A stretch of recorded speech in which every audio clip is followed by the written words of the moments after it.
I was grinding for gifts off recording a little bit. So I was looking for very specific gifts to give to very specific agents. And the first one I wanted to get was, now that we have Yin in our facility, I wanted to get those earrings. So I gave Posey the Silver Mist, and I gave Xavier, I think, the helmet, which decreases their HP and SP, but their move speed is plus 20, attack speed plus 20 is insane. That's absolutely insane. And when attacked, they have an 8% chance to heal all of the damage that they took. That's not going to proc all the time, but when it does, it's going to be super helpful. I want them to have that. I'm also going to be looking for crumbling armor. I want them, at least the Silver Mist and Posey, to have that aura. I forget. I know you can't do attachment work with it, but I forget what it does, but I know it's good. I was also trying, because we don't have any other, like, really good eye. Maybe if we get Mountain of Bodies or something like that, that would be a decent one. But otherwise, this movement speed's going to be pretty good. So I was trying to give the Silver Mist that one, so she could just, like, tear off down the hallways. Whenever I need her anywhere, she could just be there. Now, the one downside is, because I have this, we're going to have minus stats in a lot of our agents who I haven't been grinding for gifts for. So I took the time to get Xavier all of the SP and HP ones I could find, but I've spent too much time just sitting here staring at him doing stuff. So I'm going to be moving on. I want to see what I'm going to get in this next section anyway. This is important because otherwise I may have just wasted everything if I'm stuck with a really crappy abnormality.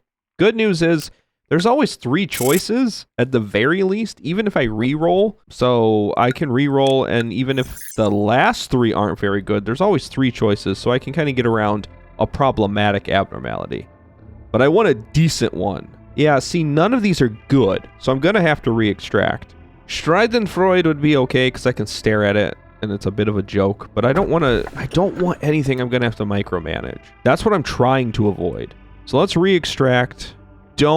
Judgment Bird. I have to have the bird. Perfect. This is a good one for this slot. Now, the next one is problematic. None of these are great. I can't even remember what Skin Prophecy was. I know I have it, because I have 100% of the codex, but I don't remember what Skin Prophecy was. The items, for me, don't really make much sense. I kind of want ones, maybe like Theresia, because I know you can just go in, activate the music box, and leave instantly, and it doesn't really do anything. Because it's one of those, if I'm remembering it right, it's the music box, and as you wind it, it heals your sanity, but if you wind it too far, it either kills the agent who's working with it, or you take major SP damage, so people just go insane. I like the express train. I do. It's another one of those I'm going to have to micromanage, and I don't want to do that. I guess let's re-extract. What's the worst that can happen? I'm looking for a You Must Be Happy. If I can find You Must Be Happy.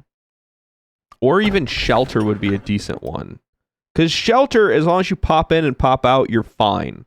So let's do this one. The only downside to this is if you forget about it, you're screwed because everything melts down then.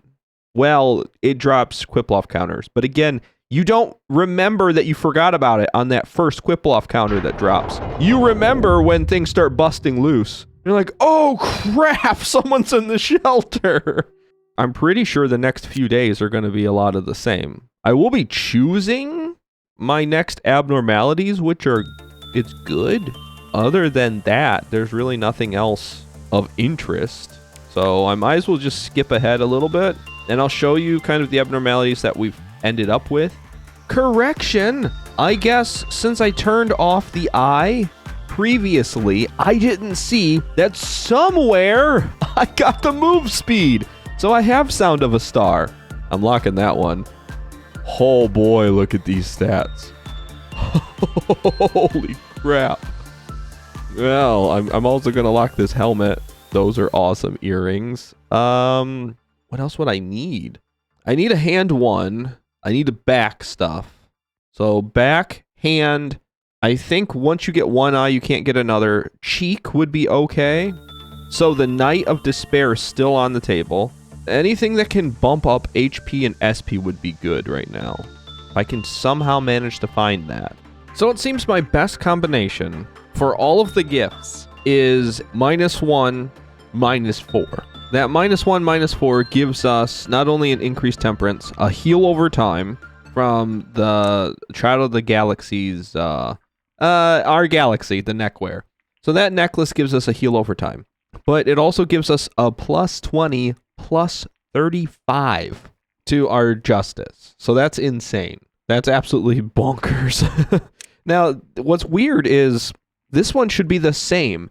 Xavier, Posey, Silver Mist should all be the same. But for some reason, this one's not. It's a +2. I'm guessing something to do with the outfit is doing that.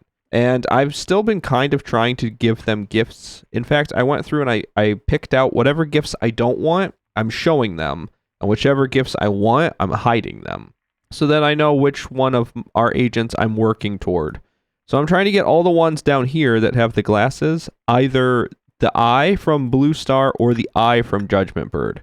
I'm going to lean towards Judgment Bird only because it has this increased attack speed and really good repression work rate success, which is going to be good for when we do, I think, White Knight. I think White Knight does repression work. Or you can do it. Maybe it's not the best work. Because if I remember right, I think Insight work is predominantly our best work with pretty much any abnormality. There's a few that don't particularly like it, like Papode. But other than that, you can kind of sort of get away with it.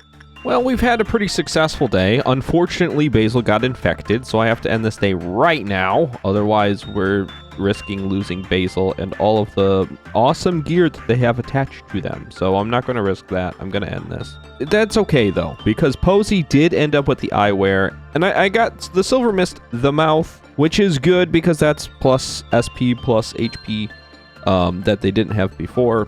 So this isn't like a wasted day, and I kind of wanted to hurry up and get through this one anyway. It just, I was hoping to spend a little bit more time grinding, but Basil unfortunately needs to go to the sick bay, so let's end this day.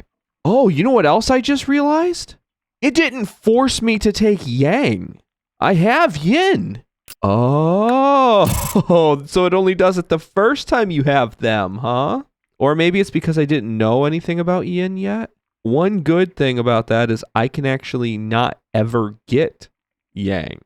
If I choose not to, I might do it anyway because people said that will actually one-shot the White Knight and all of the angels instantly. But I don't know if I want to take that risk just because of how dangerous that thing is. Ooh, now I have a choice to make. Do I want... No, I don't want Firebird. Firebird's one of those that gets out, so I don't want that one. I don't want Elriune, I don't want Grave. We have to reroll.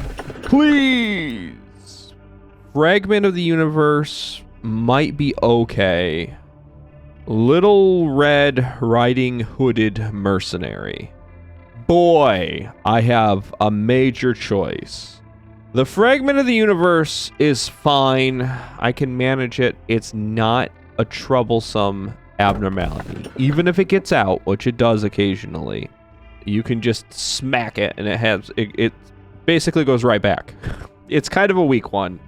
Little Red, though, is in an interesting place in my heart in that they are devastating once they're out. They leave, or they escape, when other abnormalities escape.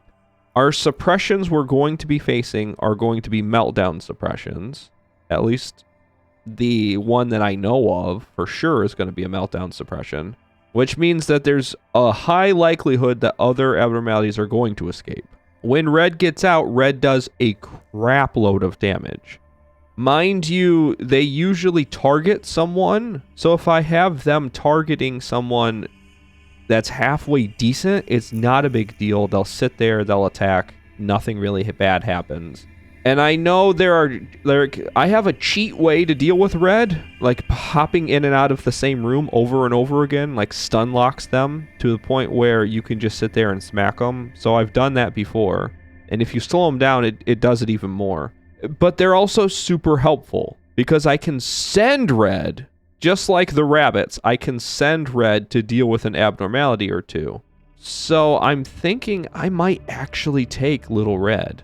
Here we go. I mean, that was our final choice, and now it's going to be memory repository. So they are in our facility. I feel bad about it, but at the same time, I don't. I kind of don't mind. Maybe I should have read that one. That one looked important. That was all the shadows of all of the different... it doesn't matter. It's okay. I should be reading these a little bit more, but I've gotten accustomed to just skipping through, so... I have to go into the disciplinary team. Mainly because I need all of my agents in there for as long as possible. Whoever's going to be part of my main strike team, I want them in there. That is, I believe the department functions with increase attack speed for all agents. Yes. That's going to be extremely valuable. So I'm thinking I'm going to put in my big three. Silver Mist, Posey, and Xavier. Those three are going in there. And Mason is there to do the chip damage with Pale. And then River, I specifically have with the long-range white damage. That way they can bring back all of these really, really scary agents that we have if they go insane. Now the next question is, who are we going to move down there to join the ranks? But as we go, again, stats are going to be changing. So I'm going to have to be aware that wherever people are currently, they may not end up there in my final facility. So it really doesn't matter all that much. I just can't touch this department because they're growing really well. Now, as I've done in the last episode, and what we'll do in the next couple episodes as we continue to build our facility, I'm going to be splitting this one in half. This is going to be the Project Lore Build part of it. So if you were here for Project Lore Build and you didn't want to see any of the other stuff, I'm sorry. But it's here now, so here you go. The Old Lady. The Old Lady is an abnormality, taking the form of an old, feeble woman. Anytime someone enters its containment unit, it will talk to that person. What it tells differs from time to time. However, it will always commence with, "Dearie, dearie, would you like to hear a story?" This story could be a lullaby, an unspecified poem, a nursery rhyme, a common children's story, or something entirely new. It knows every children's story and will not stop recounting until the listener finally leaves. Excerpts from counseling records include: She may be the loneliest of all the abnormalities. She's filled with loneliness and tells her tales to fill that void. Well, every story needs a listener. When someone enters her room, she'll try to fill that void. Of course, listening to her is a very dangerous thing. She knows every story on Earth, and even those that cannot possibly exist. Our minds can't cope with such a thing. She could fry your brain in an instant. What? Really? So if I'm trying to frame this from the standpoint of either Carmen or A, this could be reminiscent of, again, a childhood. It seems like there's a lot of childhood stuff going on in a lot of these abnormalities. So this could be like their grandmother. Like, they would go and spend time with their grandma, but their grandma would just keep telling them stories, even when they wanted to go out and, like, play or do something. So that could be that, and it would be very simple if it were this. However, this also could be speaking on behalf of, let's say, forbidden knowledge. So they were obviously scientists in a very futuristic world in which immortality is kind of common, it seems like. Not so much that you live forever, but you live for a long time. So their biggest fear would be insanity, would be losing their mind. Probably even like a dementia. That would be terrifying to them because their body wouldn't wither. They wouldn't necessarily age, grow old, and die, but they would lose themselves. They would have a life that would be prolonged, but they would do almost nothing with it, and I think that would terrify them, especially as people who rely on their brain so much. So what I'm guessing is that this is kind of that. This is that fear that they have that if they were to learn certain things, that knowledge would be very dangerous, and it could cause them to go insane or to lose their mind, the one precious thing that they hold dear. And the hard part with our two running theories is that A, and Carmen were so closely intertwined in their work, their personal life, their friends, their colleagues, that it feels like it's so hard to kind of tease out which direction I should go with this. So it kind of helps, but it also kind of hurts to have both theories at the same time. Now, the nameless fetus, oh boy, what the heck happened with this thing? There's a lot with this thing, holy crap. It takes the form of an unborn fetus. Its skin is covered in a mucus, sticky liquid. Small veins can be seen here and there. The abnormality's abnormally bulged eyes are usually closed. It always seems unsatisfied, but what exactly it needs is undetermined. It has a great obsession with being fed, and if it is not fed regularly, its stress levels rise drastically. Once it reaches a certain level of stress, it cries out loudly in a way that mentally harms all who may be around it. Since this thing is massive, not the fetus itself. Well, that one's it's pretty big too. But since this excerpt or this story is huge, I'm going to unpack it little by little as we go. So the whole idea of it needing to be fed regularly, that could be feeding the curiosity of A or Carmen, could also be feeding their scientific mind. So it could also be that they get highly stressed out with things, because it seems like, maybe not Carmen, but it seems like with A is very introverted, so if they don't have time to kind of separate themselves from other people, they get super stressed out and start doing things that may harm other people. It seems like they were to act out quite a bit. So this could actually lend itself better to A than Carmen, because I don't see Carmen doing that. Carmen was like the light in the darkness for most of these people. Now, an excerpt from an interview, the employee F2706.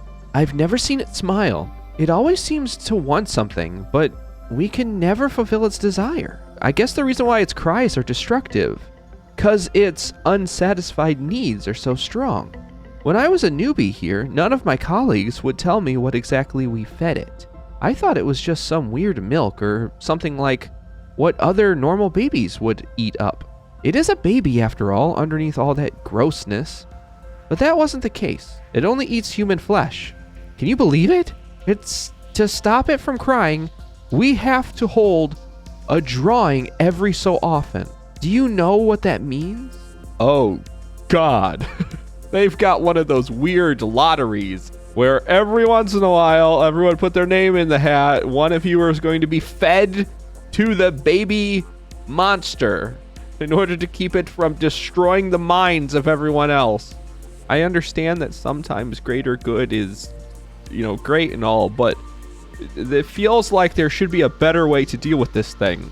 Obviously Angela and the corporation really doesn't care all that much, but I care. I don't want any of my little ones getting fed to this thing. My agents are important to me. An excerpt from a terminated observation log. When I first heard that the nameless fetus had to be fed, I thought we'd have to give it food with a spoon or something. It looks too weak to do anything, and its mouth isn't fully developed either. Later, when I found out that it ate meat, I thought it'd have to be chewed up by someone first, so it would be soft enough to eat. When I asked my working buddy about it, he laughed and said, "No way, that's ridiculous. We just need to leave the food in the unit and go." I still thought about how in the world that fetus could eat stuff. I wondered if we served it some kind of succulent steak that's not even available to us in the cafeteria. Out of curiosity, I decided to sneak a peek at the feeding process of the nameless fetus. Only level 3 and up employees are assigned to that process, but I was able to attend because I made up an excuse that I was covering for someone. As I nervously watched, wondering if my lie would be worth it, some people came along with large plastic bags. Does it eat that much? And when they opened the bags, I could only gape in horror. They were human corpses, and the baby ate it. How? I didn't even want to imagine it. It had large scar on its stomach. I really thought it was some kind of scar. Like a large flower, its stomach would open, dripping with slimy liquid. It was the greediest creature in the world. That day onward, I was a vegetarian. Oh my god, I don't blame you. If I saw something like that, that would definitely put me on the path for vegetarianism too. When my senior's name showed up on the roulette, I congratulated them with all my heart. Though they didn't seem too happy for some reason, others gave them a hug one by one. Everyone was crying for some reason. They said goodbye to me, shedding tears while trying to force a smile. I haven't seen them since. I'm sure they're working under much better conditions with a really nice salary. But when I try to bring them up in conversation, people stop talking, as if I've spoken some sort of taboo. I still remember the last thing they said to me before they left. One day, you'll understand the meaning of the desperation on their faces when the roulette spins. The manager holds the specific right to call a special event for all the employees in the facility without any cause for occasion. When the event starts, a giant roulette will spin and select one lucky employee. That employee will be promoted, transferred to a different branch, and their family will receive a yearly pension. No personnel are allowed to invade the manager's right to hold this event. The following information is forbidden to the public eye. Holy crap, that's how they do it? It's like, so they don't even tell most of these people. And then some people have like figured it out. Some people know. A lot of the newbies, they have no idea. They're just sitting here like, yeah, we could win a new car. Our families will get so much money and we get to go to a better place. Well, I guess, technically. But, oh, I couldn't imagine. And how weird would that be? They're like, yeah, I won. I won a lifetime supply of money for my family. And everyone's giving you hugs and telling you goodbye. Like, no, don't be sad. I'm sure I'll see you later. much, much, much later. Okay, conditions required to hold the event. The happy days. The data access is restricted. Data access is restricted. The crying of Nameless fetus has reached its peak. So the second that this thing starts crying real loud, they hold the event.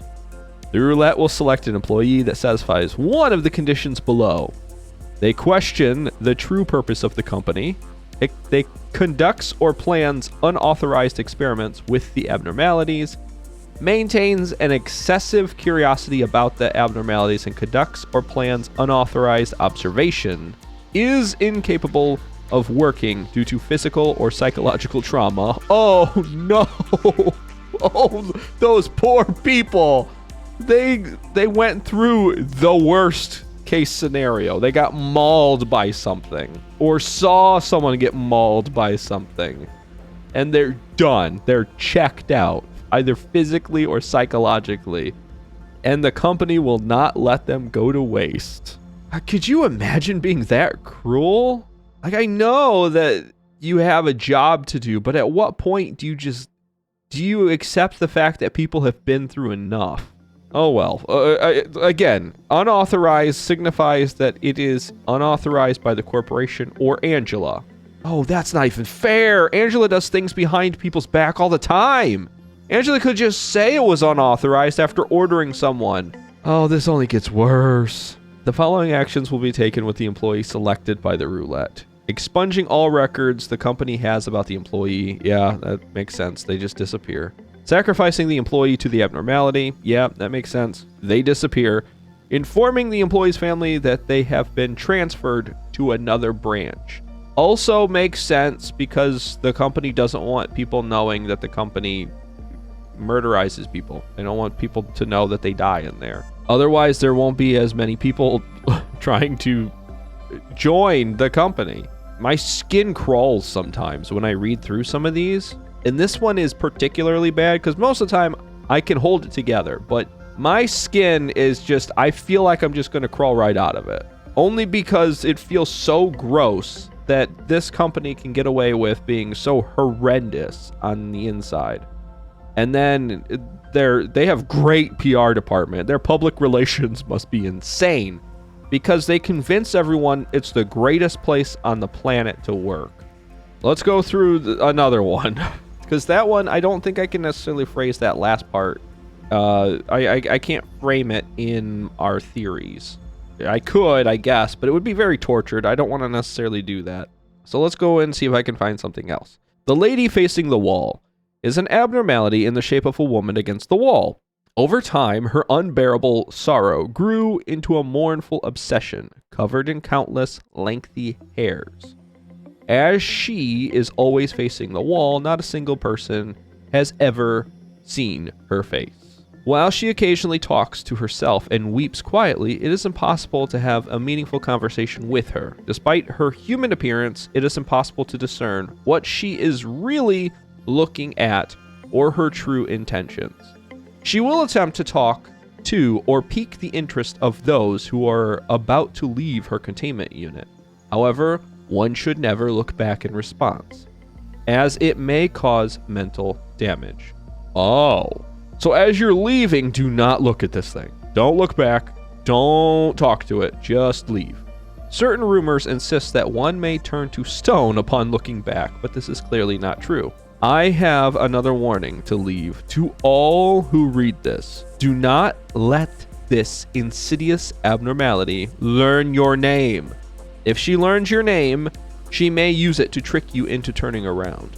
No matter what you hear or what she may do to tempt you while you are in the room with her, do not, and I repeat, do not, under any circumstances, look at her. Curiosity is a luxury you must never indulge in when you are in her containment unit. Wow. It doesn't explain what happens to them, but it feels like, I mean, it's white damage, so it's a mental trauma. The day the incident happened, Redacted was sent to the containment unit as usual, but they didn't come out for a long time. I know Redacted was a prompt and diligent worker, so I headed straight for the containment unit, fearing the worst. Thankfully, I found them without even a scratch, but the kid looked out of it. Like way out of it. Quite a bit is omitted, and then the next day, the kid was resigned. I heard they sent him to an asylum, but no one ever saw Redacted again. Oh no, I know where they went. They went to the fetus. They got fed to the fetus. The kid just kept staring at the wall, murmuring and not responding to anyone. That was the very last time I saw Redacted. No one knows what happened inside the containment unit. You won't find out from the kid either. So it's so bad they can't even recall. So here's the thing, okay? Let's frame this from A's standpoint. This could be the moment that they discovered Carmen in the bathtub. This abnormality could be that wrenching guilt, that horrendous sight that changed A forever and sent them down the spiraling path of destruction. That's what this one could represent. Now, if I'm going to try to frame this from Carmen's perspective, this could be and again, I don't know the timeline very well, but I feel like a lot of the bad things that were happening to people were happening while Carmen was around. So I feel like this could be the moment when something really bad happened. Could even be, man, I forget her name, but Hod, when Hod was a real person. It could even be that moment. You know, this little bright-eyed, bushy-tailed, like baby scientist comes in, and they're all excited and want to do science experiments, and then their flesh melts off of their bone, and their puddle of liquid on the ground, and you convince them to be there. That would be devastating. This could also be representative of something like that. I'm not saying it's that exact thing, because again, I don't know the timeline of when Carmen's event happened and everyone else's event, but it seems to me that Carmen had seen quite a few people who they had encouraged to be there go through the worst experience of their life, were driven insane, were ripped to shreds, or even maybe something else horrific happened to them. And Carmen couldn't deal with it anymore. So this could be that moment, either for A or for Carmen. That moment of the realization that my life is over because I can't come back from this. Now, with that one read, how far are we? We're almost through the first page. And I know as we go, I will have read more of these, so we'll be skipping through more of them. So we're actually a lot further ahead than what it looks like. But I am looking forward to seeing what they all kind of say in the next episode. So thank you so much for watching this one. And remember to take care. And goodbye!